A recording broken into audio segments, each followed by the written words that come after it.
Good morning everybody. In the last few lectures I have tried to convey what is the concept of steel quality, what is meant by steel quality, what are its measure, how you can measure it, and I have given few typical examples from which you could have developed certain ideas. What is meant by quality, what are the types of typical common defects which we normally come across in steel products, how do they look like, and finally through investigation how you can come to a conclusion, what is the source of those inclusions. So, some basic ideas of quality, what is meant by steel quality, I have tried to convey to you in the last few lectures. Now, in a few series of lectures from today, I will try to give an impression on what is the present scenario on quality demands. We are talking of steel quality. So, what the users, steel product is being used by different users for different applications. Now, what do they expect from the steel products with regard to quality? So, that means the users who are using the steel products for different applications, every steel product is meant for a different application. So, we have to understand what is the expectation of the users, what do they really look for or look forward to with respect to the steel quality.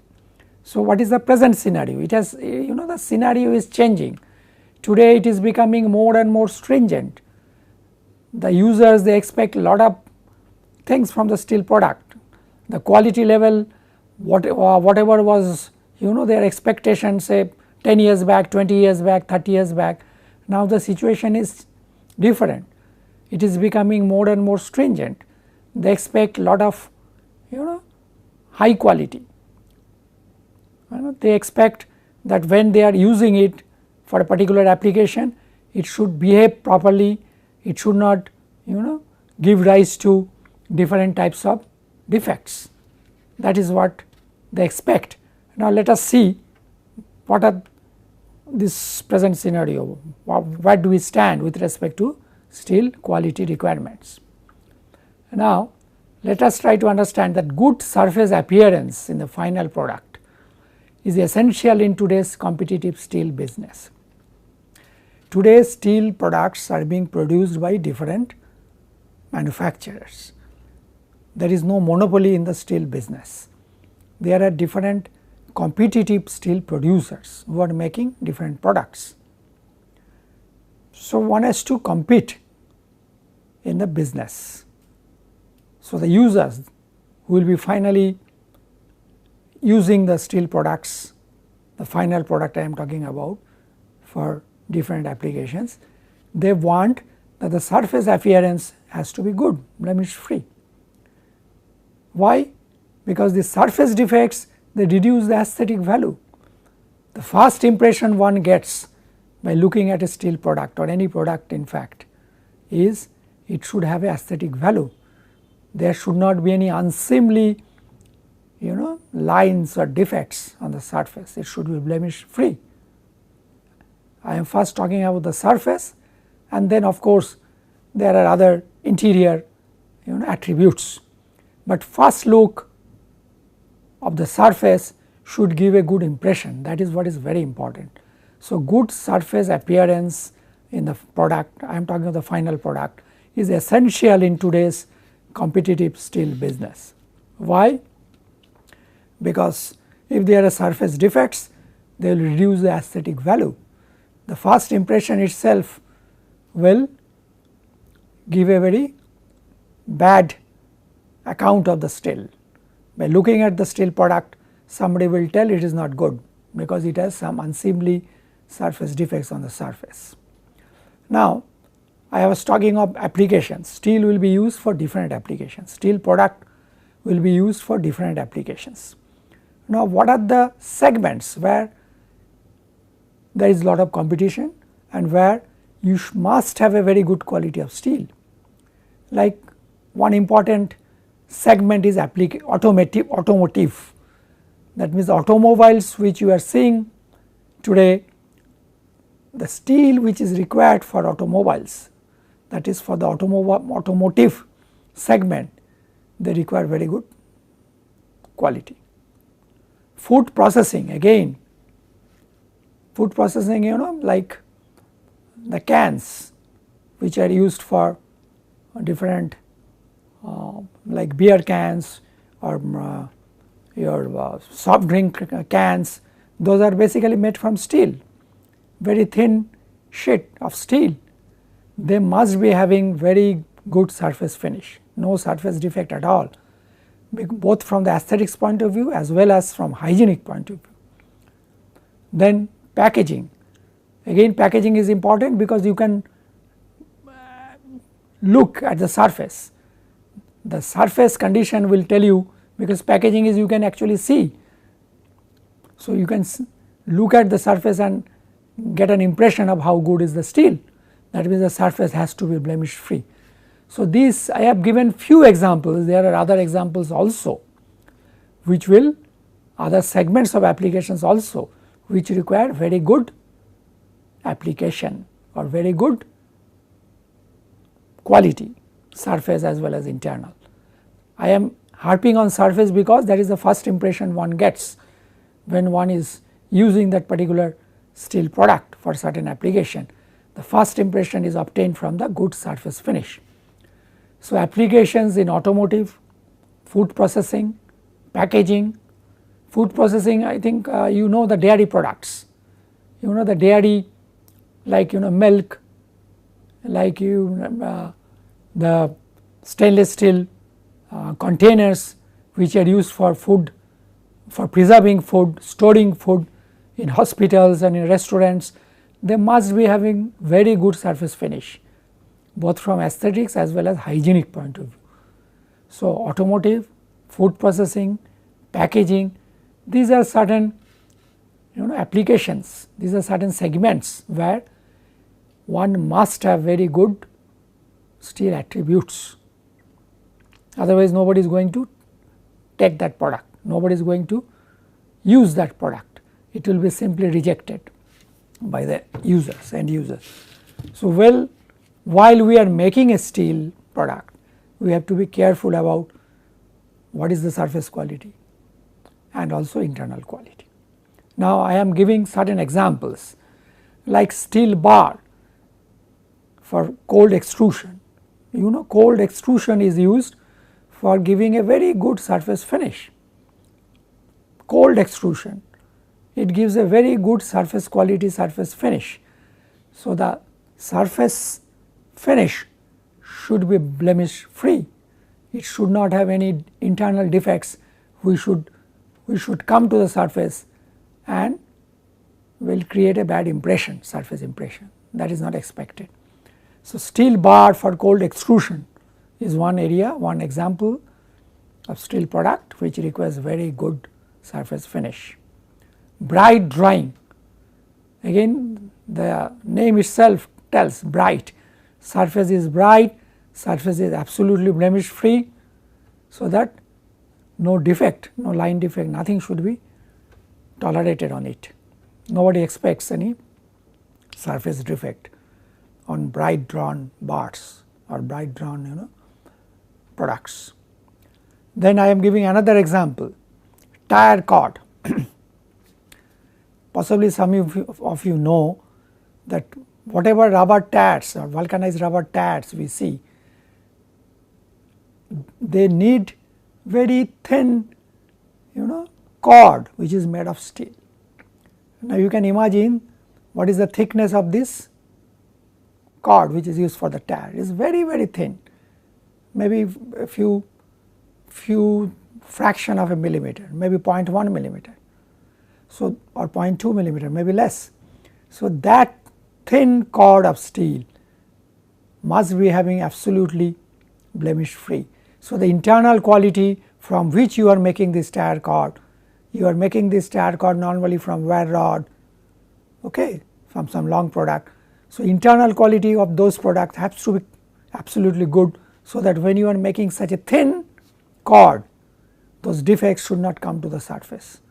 Incidentally, you should please remember or please keep in mind that whenever you are going for a very thin sheet or very thin wear, all the interior defects whatever are present will come to the surface.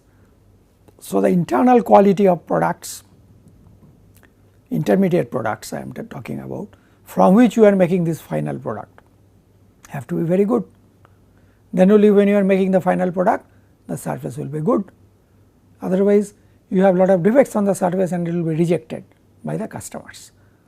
So, I have given examples of bar for cold extrusion, then bar for bright drying, very thin cord or wear for application in tire. It can be cycle tire, it can be two-wheeler tire, it can be car tire, everywhere you require tire cord. Then this is an example I was giving earlier, the drawn and ironed can. That means this thin sheet of cold rolled can, which is used for fruit juices, for beer, for any such liquid food materials, have to be absolutely blemish free, both from aesthetics as well as your hygienic point of view. Then let us give another example, line pipe. These hydrocarbons, gas, petroleum products, they are all transported through pipes, and these products, they may have a lot of sulfur, they may have a lot of other caustic products which will react with the interior of the pipes. So, the pipe material which is used for line pipe is made of steel, should be of very good quality. There should not be any defect. The residuals, I will come to it later on when I discuss what are the attributes of steel quality and all. What I want to highlight, that this is a very good steel product, it has stringent requirements. So, one has to be careful about the quality of this steel product. Then let us come to another product which has also very stringent requirements, ball bearing. For many applications ball bearings are used, small balls, steel balls, which are relatively hard, small in size. Again, they must be having a very good surface finish and internal quality. So, the quality requirements for ball bearing steels is again very stringent. So, I have given certain examples, bar for cold extrusion, bar for bright drying, tire cord, this very thin wear, then drawn and ironed can, very thin cold rolled sheet, steel sheet from which you can make this can, the line pipe for transportation of gas, for transportation of oil, petrochemicals, then ball bearing which is used for many applications, many applications require ball bearing, like any bearings, those require a lot of balls, very different sizes. So, since they are small in size, quality requirement is very stringent. So, all these products I have given certain examples, there are many other products as well. Slowly this will come to your notice when I go on giving certain examples in the following lectures, but I am just mentioning these are certain steel products where quality requirements are absolutely stringent. So, we must be careful about the quality. Our customers will be using these steel products, they expect that this product should be high notch or very high level. So, no compromise on quality can be accepted for these products. Now, let us try to understand.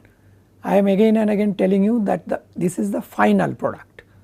Whatever example I was giving, say bar for cold extrusion, bright drying, tire cord, drawn and iron can, DI can, line pipe, ball bearing. These are final products. They start basically from where? Start from liquid steel, they are refined, you finally come to hot rolling, then maybe cold rolling, cold processing, extrusion, and finally you come to a product. So, just imagine that this level whatever you are getting in the final product is the outcome of several processing stages. It is not just one processing stage. First the steel has to be made, it is called primary steel making. Then the steel has to be refined, that means whatever undesirable residuals or elements are there, they must be taken care of, that is called secondary refining. It is different from the primary steel making. The first stage is primary steel making, the next is secondary refining. Next, after the steel is prepared, that means the the residuals and other undesirable elements have been taken care of, the cleanliness level of the liquid steel is relatively good, then you have to finally cast the steel, because after all we need a solid steel. So, the next stage after steel refining is continuous casting. Earlier people used to make ingot casting. So, present day with the advent of continuous casting, everybody prefers continuous casting for its obvious advantages. Advantages of better quality, better yield, higher productivity. So, continuous casting is the desired process of casting. So, then afterwards, after you have cast, depending on your final product, it may be a flat product like slab, it may be a long product like bloom or billet, it may be a depending on if you make a I section, it may be a different type of shape, it may be a thin slab, it may be a thin strip. So, continuous casting can give you different shapes, that depends on what is your final product. That shape should be is called near net shape, that means the shape of the casting should be similar. I am talking of the shape, not the dimension only. The shape should be similar to the final product. If you are making a hot rolled plate or hot rolled coil or hot rolled sheet or cold rolled coil or sheet, that means it is a flat product. So, your cast product has to be either a slab or thin slab or a thin strip. Then if you are making a ware which is a long product, it has to be from billet, cast billet. Similarly, if you are making some other wire rod or something, maybe it has to be made from a cast bloom. If you are making I section which has a different shape, it is not neither flat nor just long. So, the cast product also should be similar in size, it is called beam blank. So, the casting also should be something similar to the I section or different sections. So, what I am telling is you can continuously cast liquid steel to different shapes, that depends on what type of final product you want to make. Okay. So, you have cast the material, that is not the end of the game. Now, that casting is of hardly any final application, because it is an intermediate product. It has to be given some hot working for bringing it to a particular further reduce its shape or size. So, that is called hot working. It can be hot rolling, it can be hot forging, depending on again whatever products you are making. So, before hot working, sometimes unless it is warm charged, these continuous cast products are reheated. So, reheating furnace is there. So, again in between continuous casting and hot rolling, there may be a step or process called reheating of the cast product. So, after reheating, you are hot working, either hot rolling or hot forging, and then if you require it, the final cold processing stage, whether it is cold rolling, whether it is cold extrusion, whether it is cold drawing for fine wares and all. So, it depends what are the applications, the final product you want to make. So, all those applications will finally give you the final product. So, primary steel making, secondary refining of liquid steel, then continuous casting of liquid steel to some intermediate shape, then reheating if necessary, and then hot working, hot rolling or hot forging, and then finally depending on the applications it can be some cold processing, either extrusion, cold drying and things like that, or cold rolling. So, after you have got the final product, then we are talking of the quality in the final product. So, you understand that the final product you are getting using different stages.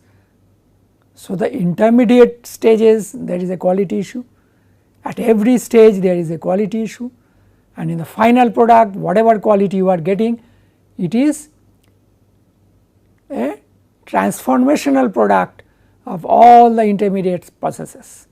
So, it is essential therefore to develop a clear understanding on the interaction of various contributing factors. Like for making primary steel, certain processes are involved. So, quality of primary steel will depend on certain processing factors, certain input material condition. Secondary refining will depend on what type of refining you are doing, what are the processes, how do you ensure a good quality in that stage. Then continuous casting, again it should be blemish free, there should not be any defect, cracks, other defects, I will come to that later on. So, at every stage reheating of cast product, again you are taking it in a furnace. So, the furnace environment, the temperature, everything is important, how it is being taken out from the furnace, everything is important. So, quality depends on that. Finally, the hot working, hot rolling or hot forging, the final product quality will depend on processing parameters, input quality, everything. Finally, the cold forming. So, that is why I am mentioning that it is essential to develop clear understanding on the complex interactions. It is not very simple.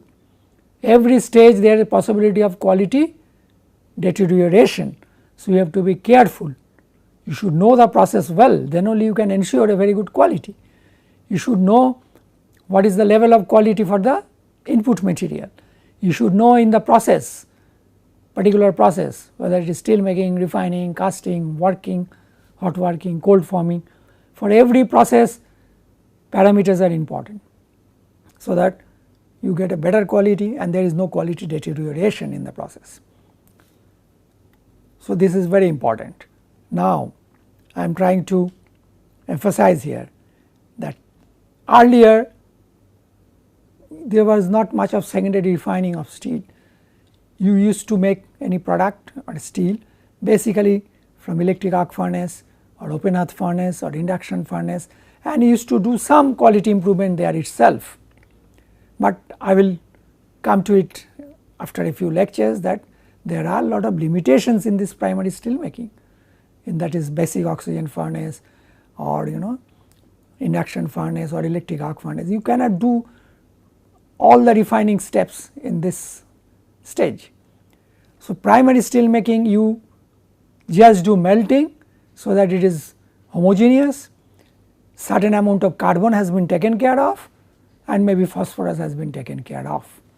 But other elements like oxygen, sulfur, nitrogen, hydrogen, all these elements cannot be really taken care of to the desired extent during primary steel making of BOF or electric arc furnace or induction furnace. So, what to do? You take care of these elements during the next stage of steel making, which is called secondary refining. So, advent of this secondary refining, there are different processes, each has its own advantages and disadvantages. Which process to select depends on finally what is your requirement, what elements you require, what residuals you require, to what extent you require their refining. All these will dictate what is your final secondary refining processes. So, there are different secondary refining processes available today. So, after the advent of these secondary refining processes, and then again continuous casting, as I have told you earlier, this is a relatively new casting process. Earlier people used to do ingot casting. So, you make several ingots from one hit.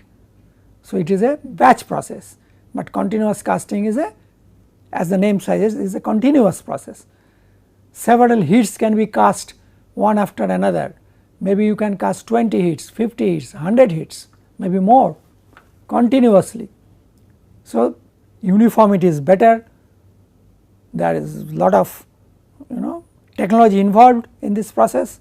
So, you can get a better quality provided you are careful, provided you are knowledgeable about the process. So, advent of different secondary refining processes and continuous casting technologies, they have dramatically changed steel technology, steel making technology rather. So, how you make steel, good quality steel and cast it now depends very much on what type of secondary refining you are using, what type of technologies you are using in continuous casting. So, that when you get a final cast product, the quality is very good, not only the surface, internal quality. So, advent of therefore secondary refining and continuous casting, they have dramatically changed steel making technology. So, we must be aware of these processes, we must be knowledgeable about these processes, then only we can get a good steel quality, otherwise not, because these are all, this is not a layman's job, this is not a just a operators what should I say, skill, it depends on knowledge, expertise as well. So, we must be aware of the different secondary refining processes and continuous casting technologies to get a very good quality of steel, cast steel. So, therefore, it is necessary to fully utilize these processes. I have told that these are relatively new processes, people have been, steel makers have been using these processes, there are different possibilities, different processes, different capabilities depending on what are your requirements, what is the extent of quality, what is the level of quality you need.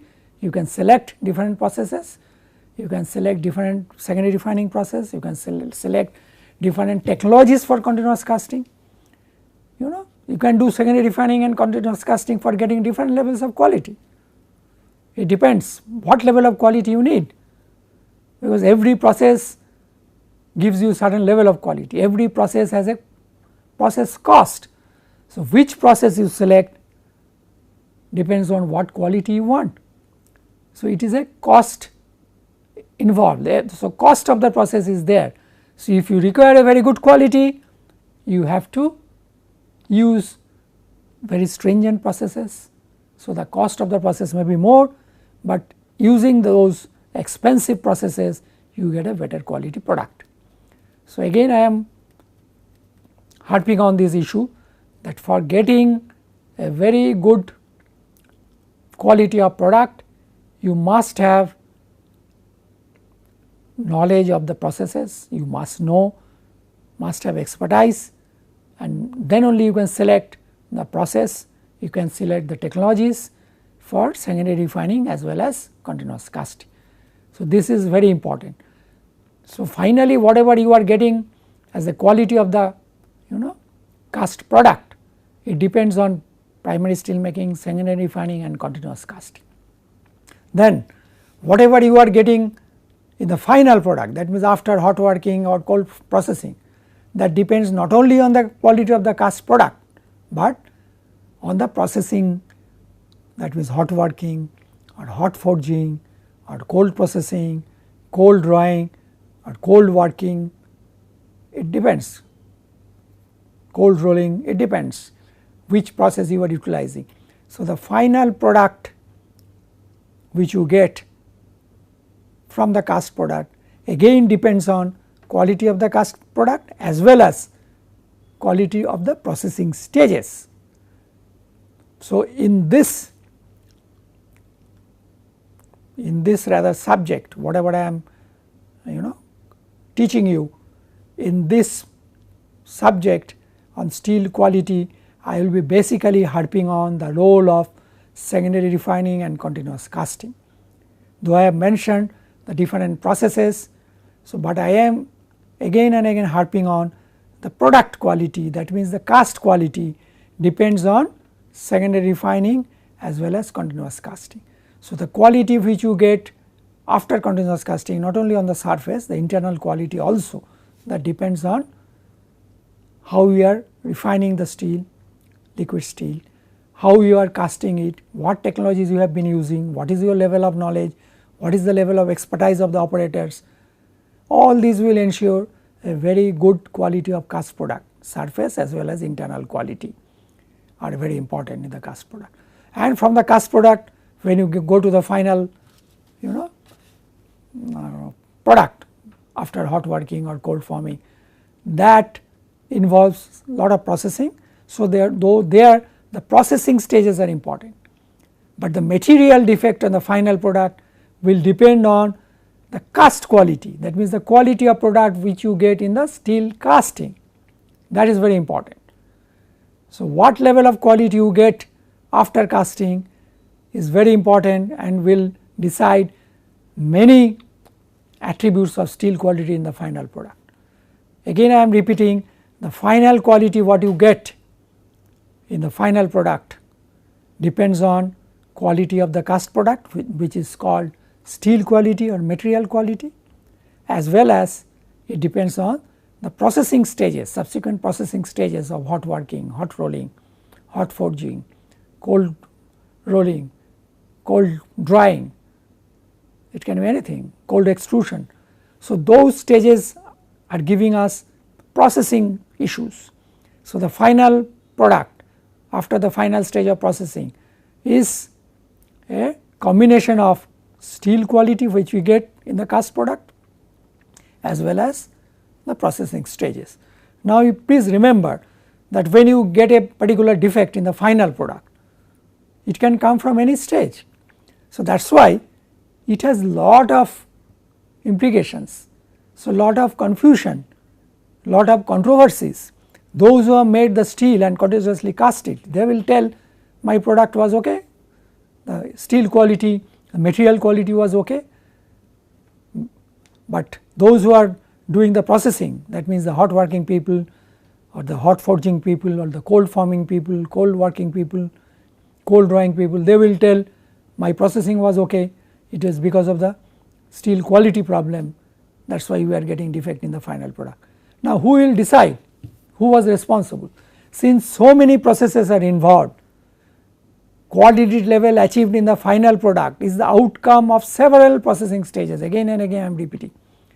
So, that is why you have to be very careful about diagnosing or diagnosing what is the source of the defect, where from it has come, then only you can take care of in subsequent stages.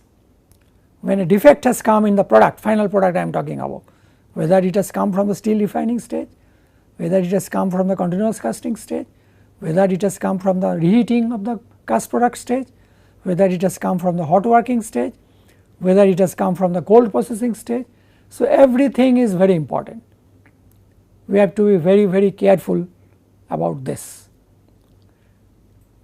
But as I have told you, in this course I will be talking more about secondary refining and continuous casting. That means I will be talking more about the quality issues of the material steel, that means what you get in the final cast product, how do they impact the final steel product, I will discuss those, and I will be just referring to some of the processing, but not discussing processing as such.